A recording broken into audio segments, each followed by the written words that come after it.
काही ठिकाणं अशी असतात जिथे पुन्हा पुन्हा जाऊ वाटतं. अशी ठिकाणं खास करून निसर्गातली असतात. तिथला नदी, झाडं, पक्षी यांचा सहवास निर्भेळ आनंद देणारा असतो. हा आनंद जगण्यातला वृक्षपणा घालवून प्रेम करायला शिकवतो. नमस्कार, मी मुक्ता नार्वेकर आणि आजचा एपिसोड आहे आपल्या निसर्ग समृद्ध कोकणातल्या जंगल भटकंतीवर.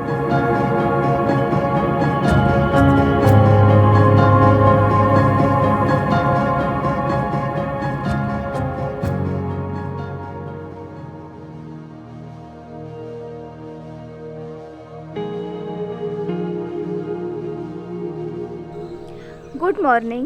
मी आता आहे वनाच्या कुशीमध्ये. तुम्ही माझ्या आजूबाजूला बघू शकता की किती झाडी आहे, वनराई आहे.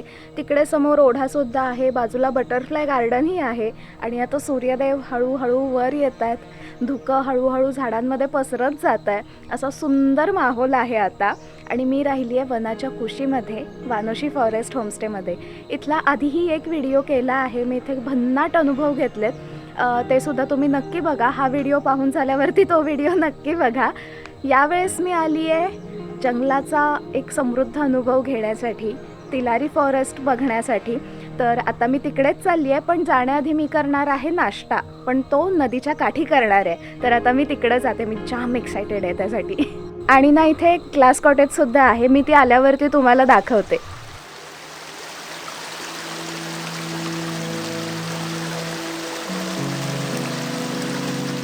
वानोशीतली माझी आवडती जागा म्हणजे हा तिलारी नदीवरचा पूल. सकाळ असो किंवा संध्याकाळ, इथं आल्यावर कायमच खास वाटतं. ही अशी नदी वाहत येते. काठावरची कुळागरं, झाडं, झुडपं टवटवीत ठेवत वाहत जाते. काठ कसा हिरवागार आहे बघा.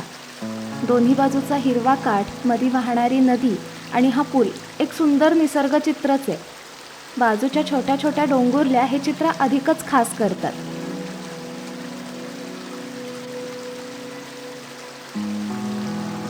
इथे रमून गेले तोच प्रवीण नाश्ता घेऊन आला. घावणे आणि चटणी. मी आता आली आहे तिलारी नदीच्या काठावरती आणि इथे आजूबाजूला अशी गोल गुळगुळीत खूप सारी दगडं आहे आणि या दगडांचाच काठ आहे. तिथं मी बसली आहे आणि नाश्त्याला आहेत घावणे आणि चटणी. आहा, असा कोकणी, अस्सल कोकणी नाश्ता मी इथे नदीच्या काठी बसून करते. सुखी व्यक्ती आहे मी आता पटकन नाश्ता करते.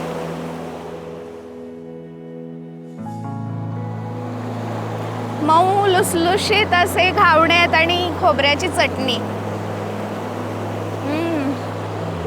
बाफ.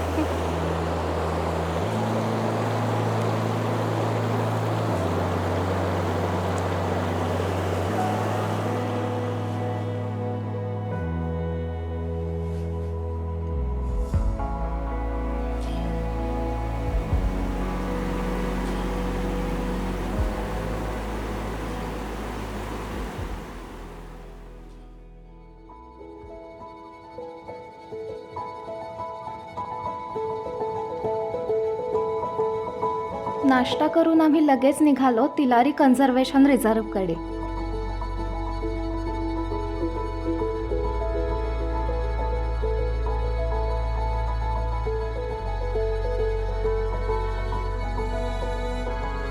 साधारण अर्ध्या तासात आम्ही तिथे पोहोचलो.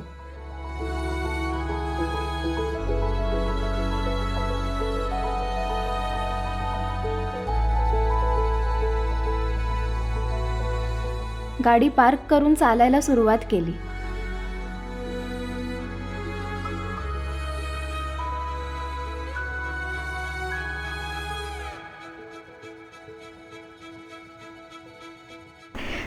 आणि कमाल रूट आहे. दोन्ही बाजूंना अशी दाट दाट झाडी आहे आणि आम्ही आता वॉक घेतोय. आणि कुठले पक्षी दिसतात बघूयात आपल्याला. झाडांच्या सोबतीत चालणं कायमच आवडतं, आनंद देणारं असतं. पक्षी निरीक्षणासाठी मान कायम वर ठेवायची सवयच लागली आहे मला. जंगलात फिरताना मात्र वर खाली आठही बाजूला नजर असली की अधिक डोळसपणे जंगल बघता येतं हे या क्षणावरून समजलं. सांगते, आम्ही थोडं आडवाट्याला चालत गेलो.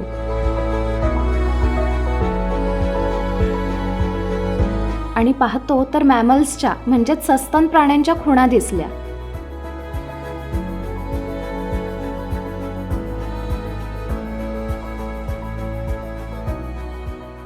इथे ना आम्हाला माती उकरलेली दिसली, तर ते काम आहे रानडुकरांचं. आणि तिकडे पण एक त्यांनी खड्डाच खणून ठेवला, त्यामध्ये पाणी आहे, त्यामध्ये ती मस्त लोळलेली असणार आहेत. पुढे गेल्यावर इतके मोठे हत्तींच्या पायांचे ठसे दिसले. हे ठसे इतके मोठे आहेत की कोणीही बसेल. इथे हत्ती कधी डोळ्यापुढे येईल सांगता येत नाही. थोडी भीती वाटू लागली. पुढे त्यांची विष्ठा पण दिसली, सुकून गेली होती. आम्ही आता या ओढ्याकाठी थांबलेलो, तर त्याच्या बाजूला रस्त्यावरती आम्हाला हा प्रकार दिसला. तर हा प्रकार काय आहे माहिती आहे का? ही हत्तींची विष्ठा आहे. तिलारीमध्ये हत्तींचा वावर आहे आणि ही त्यांची विष्ठा आहे. बरीच जुनी आहे, पण इथे आम्हाला दिसली. हत्ती कर्नाटकातून येऊन आता या भागात स्थिरावलेत. इथे तिलारी प्रकल्पाचा जलाशय आहे. अजून बाजूला एक जलाशय आहे. तिथे तर हत्ती पाण्यात उतरतात. तिलारी कन्झर्वेशन रिझर्व्हमुळे वन्य प्राण्यांचा भ्रमणमार्ग सुकर झालाय आणि हे तिलारीचं जंगल उन्हाळ्यातही इतकं हिरवगार आहे. महाराष्ट्र, गोवा, कर्नाटकच्या जंगलाला जोडणारं हे तिलारी कन्झर्वेशन रिझर्व्ह बांबूची वनं, सडे, दाट दाट झाडी, गवताळ भाग, जलाशय, ओढे आणि जैवविविधतेनं समृद्ध आहे. मुख्य रस्त्याला आल्यावर पलीकडच्या ओढ्याकाठी गेले. दगडांवरती प्रवाहाच्या खुणा होत्या. मी आता या ओढ्यापाशी आली आहे. इथून ट्रेल करताना आपल्या एका हाताला ओढा लागतो, असा सुंदर आहे हा ओढा. आणि इथले दगड असे काळे कुळकुळीत आहेत आणि ओढा वाहण्यामुळे त्यांच्यावरती एक अशा छानशा खुणा तयार झाल्यात. एक अशी मस्त डिझाईन तयार झाली आहे. इकडे आहे, इकडे आहे, मस्त आहे. काय माहिती, पण इथे अशा ठिकाणी लोक येऊन पार्टी करतात आणि थोड्या त्यांच्या घाणेरड्या खुणा शिल्लक आहेत. तिलारीच्या जंगलाचा अनुभव घेऊन पुढे गेले एक भलं मोठं झाड बघायला. एका देवराईत आहे आणि झाडाकडे पोहोचायची वाट तर अशी आहे, झुडुपाच्या गच्च गर्दीतून आहे. अशीच मोठाल्या आकाशाला भिडू पाहणाऱ्या उंच झाडांची ही देवराई आहे.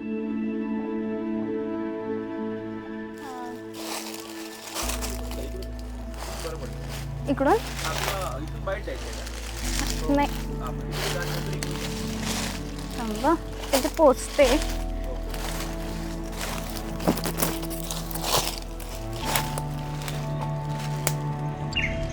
असं तुम्हाला व्हिडिओमध्ये बघताना वाटेल की एका भिंतीच्या मागं मी उभी आहे, पण नाही, खोड आहे त्या झाडाचं. खरंच आहे, एक मोठी भिंतच आहे.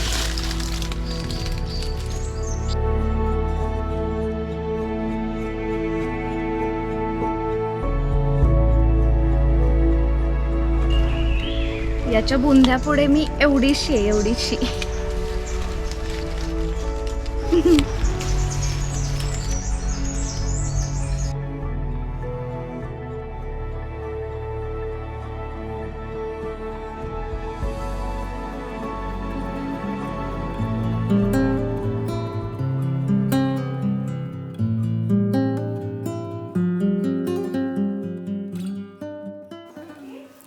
आम्ही आता तिलारीच्या जंगलाचा अनुभव घेऊन आलो आणि आता झाली आहे दुपार, जेवणाची वेळ. तर जेवायला आहे भाकरी आणि माशाचे वेगवेगळे प्रकार आहेत. त्यामध्ये बांगडा आहे, सौंदाळा आहे, लेप्या आहेत, वेरल्या आहेत. प्रत्येक माशाची चव अशी युनिक असते. तर आणि माशाची कढीसुद्धा आहे. आता मी मस्तपैकी जेवणार आहे. लेप्या आणि वेरल्यामध्ये काटे जास्त, पण चवीला खूप भारी असतात. तर आता मस्तपैकी जेवण झालेलं आहे आणि आता मी तुम्हाला ही ग्लास कॉटेज दाखवते. तर पाठीमागे दिसतीये तीच आहे ग्लास कॉटेज. मी आतून दाखवते. तर ही आहे इथली ग्लास कॉटेज. आतमध्ये असा डबल बेड आहे, इकडे एक सिंगल बेड आहे आणि अशी सुंदर आहे खोली. आणि इकडे या बाजूला वॉशरूम आहे.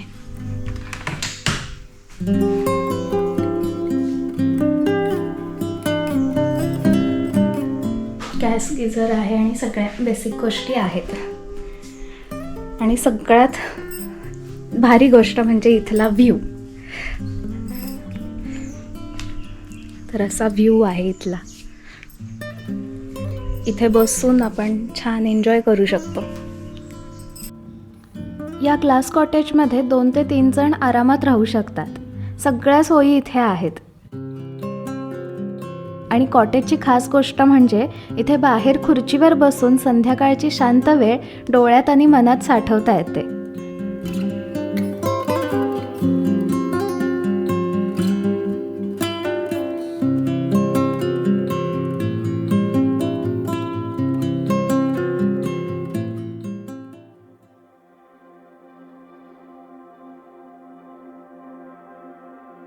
मी आत्ता दुपारी इथे बर्ड हाईटच्या इथे आली आहे. मागच्या वेळी मी तुम्हाला खालची बर्ड हाईट दाखवली होती. आता इकडे वरतीसुद्धा केली आहे बर्ड हाईट.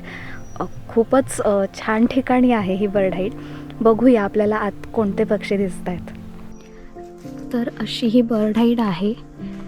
ही झावळ्यांचा आणि बांबू लाकूड यांचा वापर करून ही बांधली आहे. इकडे बसायला चेअर्स आहेत. इथे बसून आपण समोर तिकडे वॉटर होल आहे. तिथे पक्षी येतात पाणी पिण्यासाठी, डुबकी मारण्यासाठी. तर ते इथून आपण बघू शकतो, त्यांचं निरीक्षण करू शकतो, फोटोग्राफी करू शकतो.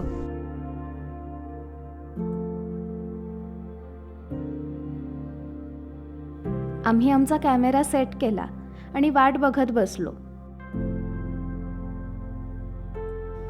पक्ष्यांचं पुरेसं अंतर ठेवून निरीक्षण या बर्ड हाईटमधून करता येतं. थोड्याच वेळात आला काळ्या आणि पिवळ्या रंगाची छटा असलेला, लाल आगी समान रंगाचा गळा असलेला फ्लेम थ्रोटेड बुलबुल. बराच वेळ पाणी पिणं, डुबकी मारणं सुरू होतं. हा गोव्याचा राज्य पक्षी. नंतर आला रेड व्हिस्कर्ड बुलबुल. गालावरचे लाल ठिपके आणि डोक्यावरचा तुरा याने तो खूप सुंदर दिसतो. मराठीत याला शिपाई बुलबुल म्हणतात. असे अनेक नानाविध रंगांचे, तऱ्हांचे पक्षी इथं येतात.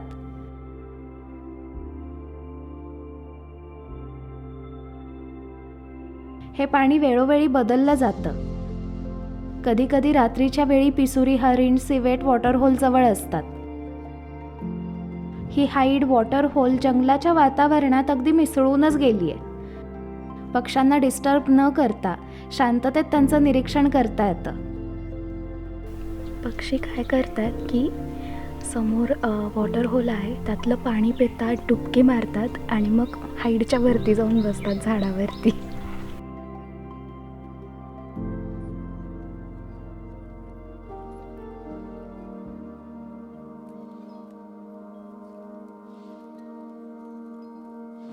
उन्हं उतरू लागली आणि मी गेले खास ट्रेलसाठी. जंगलाचे शेतकरी दिसतात या ट्रेलमध्ये. तर आमची रिव्हरसाईड हॉर्नबिल ट्रेल सुरू झाली आहे. या ट्रेलवरती ना खूप सारी पाम ट्रीजची वगैरे झाडं आहेत जी हॉर्नबिल्सना आवडतात. तर अशी ही ट्रेल आहे आणि काही हॉर्नबिलचे आवाजही कानावरती येत आहेत.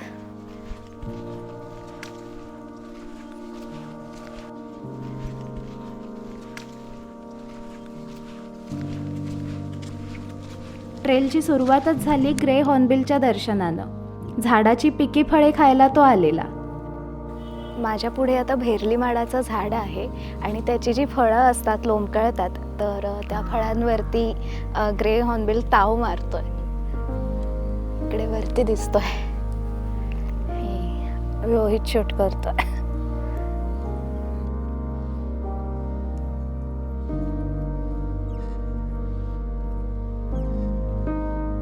ही ट्रेल कुळागरातून नदीच्या काठानी जाते. वाटेत चिक्कार भेरली माडाची झाडं दिसतात आणि कधी कधी या झाडांवर हे जंगलाचे शेतकरी बसलेले असतात. हे आहेत महाधनेश, ग्रेट हॉर्नबिल.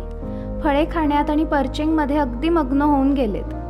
यासोबतच वडाची फळं, रान उंबर, जांभूळ, रान जायफळ, कडू कवट अशी काही फळं धनेशाच्या आवडीची. कधी कधी उंदीर, खेकडेही त्यांच्या आहारात असतात. जुन्या पुराण वृक्षांच्या सहवासात त्या अधिक असतात. त्यांच्या विष्ठेतून या फळांच्या बिया पडतात. जंगलाच्या मातीत रुजतात आणि त्या फळाचं एक एक झाड हळूहळू जंगलात वाढू लागतं. म्हणून यांना जंगलाचा शेतकरी म्हणतात. मी आता इथे थांबली आहे. तुम्हाला वेगवेगळे आवाज ऐकू येतील आता.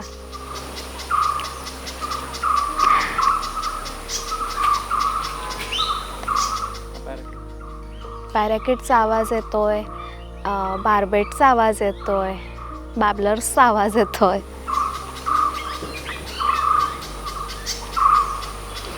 संध्याकाळी आपण इथे आलो ना, म्हणजे ही ट्रेल संध्याकाळी करणं खरंच मस्त अनुभव आहे.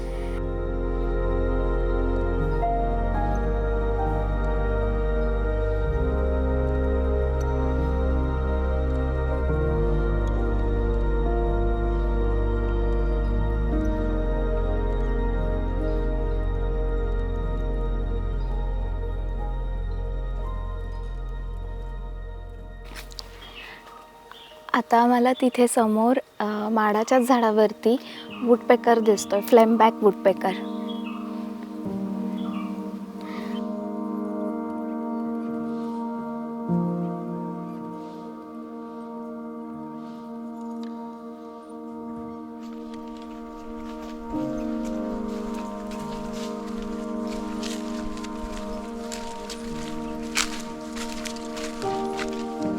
आम्हाला जाताना वाटेत एक सुंदर असा पूल दिसला, तिकडे आहे. आम्ही आता तिकडे जातोय.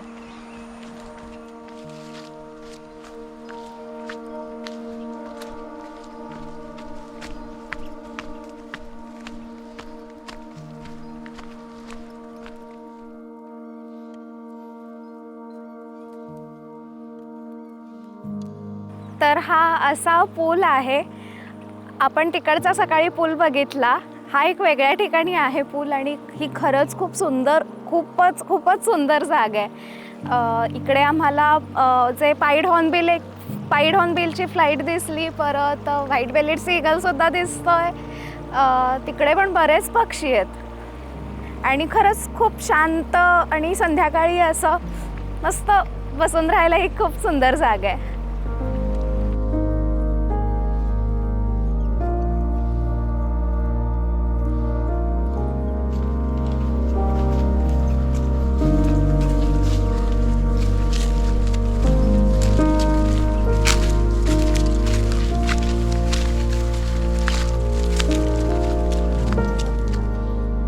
या ठिकाणी कधी कधी मगरीही दिसतात.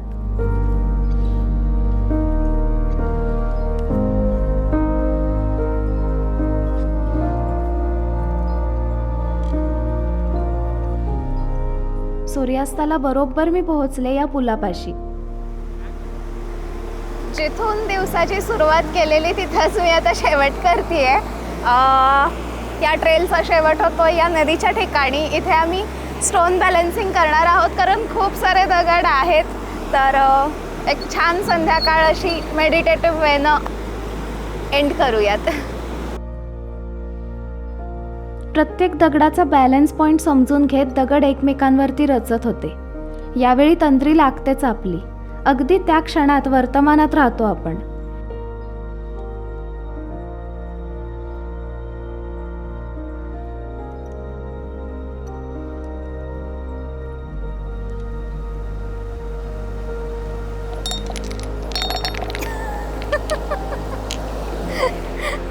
बॅलन्स बिघडला.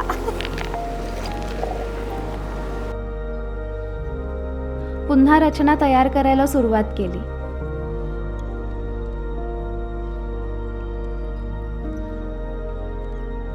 एक रचना तयार होत असतानाच दगड जेव्हा गडगडत खाली येतात तेव्हा तंद्री तुटते आणि त्या शांत क्षणातून बाहेर आल्याचा छोटा धक्का बसतो. एक छोटा वरचा दगड मी लावत होते आणि त्याचा बॅलन्स चुकला आणि ते गडगडलं, अक्षरशः पडलं.